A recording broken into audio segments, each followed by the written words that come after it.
성도님들 안녕하세요. 2024년 구역공과 오늘은 맥주 감사절에 대해서 이야기해 보겠습니다. 오늘 제목은 에베네셀 하나님께 감사.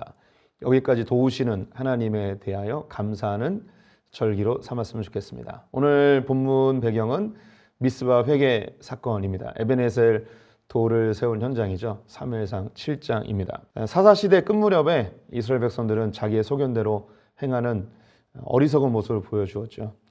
이런 백성들의 어리석음은 성막, 즉 제사장 집단에서도 일어나게 되었습니다. 엘리 제사장은 비둔하여졌고 그의 아들들은 하나님의 법대로 따르지 아니하는 아주 타락한 제사장 그룹이 되었습니다. 블레셋과의 전투가 있을 때에 그들은 1차 전쟁에서 패하자 하나님을 이 전쟁에 끌어들이겠다는 생각으로 법궤를 들고 나가게 되었습니다. 이 법궤를 가지고 나가면 하나님이 도우신다는, 하나님이 전쟁에 개입하신다는 생각이었죠. 하지만 2차 전쟁에서도 전쟁에서 패하게 되고 심지어 법궤까지 빼앗기게 되었습니다. 이 법궤를 빼앗긴 사건 때문에 엘리 제사장은 충격에 뒤로 넘어져 목이 부러져 죽게 됩니다. 하지만 이 법궤는 블레셋 땅에서 다시 기랏 여호와임으로 돌아오게 되죠. 하나님은 이 법궤를 숨겨버리십니다. 성경에서 하나님이 숨겼다는 이야기는 없지만 하나님께서 우상처럼 변질되어진 이 법궤를 잠시 이 법궤를 제대로 사용할 수 있는 사람이 나타날 때까지 숨겨놓으신 듯합니다. 이 법궤를 발견한 사람이 다윗이었고 이 다윗은 법궤로서 올바로 사용합니다. 하나님을 만나고 하나님께 묻고 하나님의 음성을 듣는 다윗의 장막을 만들게 된 것이죠. 이때에 엘리 제사장이 죽고 사무엘이 선지자이며 사사로 등극하게 됩니다. 법궤가 사라진 이후 그들은 마음이 더 불안해졌고 그들은 우상 숭배로 치닫게 됩니다. 법궤를 우상처럼 여겼기 때문에 법궤가 없어지니 다른 우상들을 섬길 수밖에 없었던 것이죠. 사무엘 선지자는 그들이 섬기던 모든 우상들을 다 제거하고 미스바에 모여서 회개의 성회를 진행하기를 계획하였습니다. 하지만 블레셋 사람들이 미스바에 많이 모이게 된 것을 보고 전쟁을 도모하는 줄 알고 그들은 무기를 들고 이스라엘을 공격해 들어오게 됩니다. 전혀 전쟁 준비가 되지 않았던 이스라엘은 하나님께 간절히 기도하였고 하나님 응답하셔서 우레를 발하셔서 블레셋 사람들을 혼비백산하게 하여 도망가게 한 것이죠. 이 놀라운 사건에 대해서 사무엘과 이스라엘 백성들은 하나님께 감사하게 되고 그곳에 기념비를 세우죠. 그것의 이름을 에베네셀이라고 하였습니다. 도움의 돌.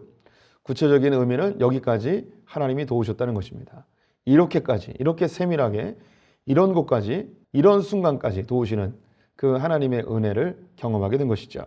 감사한 이후에 이스라엘 백성들은 블레셋 사람들에게 빼앗겼던 성읍을 되찾는 일을 하게 됩니다. 그리고 아모리 족속과 이방 족속들을 몰아내고 평화 조약을 맺으며 그들은 태평성대를 누리게 되죠. 하나님이 여기까지 도우셨다라는 것에서 그치지 않고 하나님이 약속하신 일들, 즉 가나안 땅을 회복하고 이방 족속들을 몰아내는 이 일들을 더 진행하게 되자 더 큰 복으로 하나님께 주십니다. 이것이 은혜의 선순환이라고 이야기합니다. 하나님께서 도우셨고 거기에 올바르게 반응하고 하나님은 또 다른 은혜를 주시는 이 은혜의 선순환. 오늘 맥주감사주일에 이런 은혜의 선순환이 있었으면 좋겠습니다. 오늘 공과 내용 살펴보겠습니다. 본문은 사무엘상 7장 5절에서 14절 말씀이고요.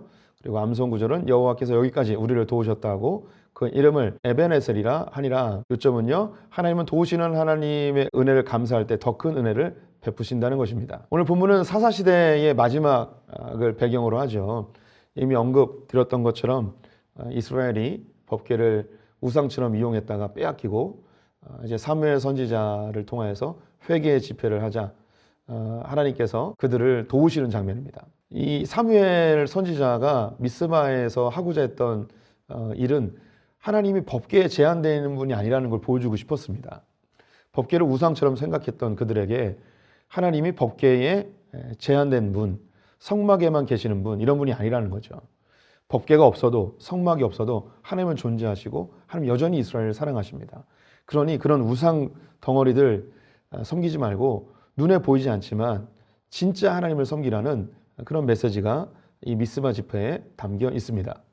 그럼 질문을 통해서 조금 더 알아보죠. 첫 번째 질문, 블레셋의 기습에 이스라엘은 어떻게 승리했습니까? 번제를 드리고 간절히 기도할 때 하나님이 우레를 발하셨습니다. 매우 상반되어지죠. 이스라엘 백성들은 법궤를 가지고 전쟁터에 나아가 하나님이 그들을 돕기를 원했습니다. 하지만 하나님이 도우시지 않았죠. 지금 현장은 법궤가 없습니다. 그런데 그들이 하나님께 진심으로 하나님의 이름을 불렀더니 하나님이 이 전쟁에 개입하셨고 도우시는 상반된 모습을 보여줍니다. 하나님은 절대 우상이 아니십니다. 하나님은 살아계신 우리 아버지십니다. 두 번째 질문, 이스라엘이 승리를 거둔 후 사무엘이 한 일은 무엇입니까? 돌을 취하여 에베네셀 승전 기념비를 세웠습니다. 그들은 법궤가 없었습니다. 하지만 그들에겐 생생한 에베네셀 도움의 돌이 있었습니다. 신앙의 증거이죠. 우리의 삶 속에서 우상이 될 수 있는 것 사실 많이 있습니다. 성경책이 우상이 될 수도 있습니다. 성경책을 차에 가지고 다니면 사고가 안 나는 이런 생각하는 분들이 있을까요? 십자가를 차에 매달고 있으면 하나님이 보호해 주신다는 이런 생각을 하고 계신 분 있을까요? 혹은 십자가 목걸이를 갖고 다니면 밤길이 두렵지 않는 이런 것이 있을까요? 종교개혁자들은 그래서 모든 우상이 될 만한 것들을 다 없애버렸죠. 그래서 우리 전통적인 합동측 교단에서는 예배당 안에 십자가를 걸지 않는 것이 전통이었습니다. 법궤가 우상처럼 돼버렸죠. 하지만 에베네셀은 살아있는 증거였습니다. 성경책이 우상이 되지 않으려면 어떻게 되는가? 성경 말씀이 살아서 내 삶 속에 움직여야 됩니다. 십자가가 우상이 되지 않으려면 이 십자가를 따르는 우리의 신앙이 실제가 되어야 합니다. 우리의 신앙 속에 우상이 될 만한 것 없애고 진짜 생생한 신앙인들이 되어야 될 것이죠. 세 번째 질문, 그 후 하나님이 이스라엘에 어떤 은혜를 베푸셨습니까? 에베네셀의 하나님을 경험하고 블레셋의 잃어버린 성읍들을 되찾았습니다. 하나님이 주신 땅을 되찾는 것이죠. 잃어버린 영역을 되찾는 거예요. 그랬더니 하나님께서 사방에 평화를 임하게 해 주셨습니다. 네, 맞습니다. 법궤가 없어도 승리하였습니다. 법궤가 없어도 그들은 잃어버린 땅을 되찾았습니다. 왜냐하면 법궤가 하나님이 아니고 진짜 하나님을 그들이 만났기 때문입니다. 법궤의 하나님이 아니고 살아계신 하나님을 만났기 때문이죠. 우리 성도님들 특정 교회를 다니면 그곳에 하나님이 계실까요? 어떤 특정 목회자의 설교를 들으면 그곳에 하나님의 은혜가 임할까요? 네, 그럴 수도 있겠죠. 하지만 제한적입니다. 우리 성도님들은 특정 교회가 아니라 진짜 하나님을 만나야 됩니다. 특정 목회자의 설교가 아니라 진짜 하나님의 말씀을 들어야 되는 것이죠. 우리의 신앙생활에 우상이 될 만한 것 살펴보십시오. 그리고 그것을 제거하고 하나님이 원하시는 일을 해보십시오. 그러면 하나님께서 세밀하게 도와주십니다. 한 걸음 한 걸음 나아갈 때 주님 여기까지 도와주시는구나, 여기까지 간섭해 주시는구나, 이것까지 신경 써주시는구나, 하나님의 그 놀라운 손길을 더 경험하게 될 것입니다. 묵상 이야기로 한국교회의 유명한 이지선 교수님의 이야기를 들었습니다. 대학 시절 큰 교통사고로 엄청난 신체적 손상을 입으신 분이시죠. 삶을 원망하고 포기해 볼까도 생각했었지만 하나님 앞에 감사하기로 결단하고 자기에게 남아있는 것을 감사하기 시작하였습니다. 그랬더니 그의 삶에 하나하나 새로워지는 일들이 벌어집니다. 책을 쓰고 사람들에게 지원을 받고 유학을 하고 박사학위를 따고 지금 교수가 되었습니다. 감사의 산 증인이죠.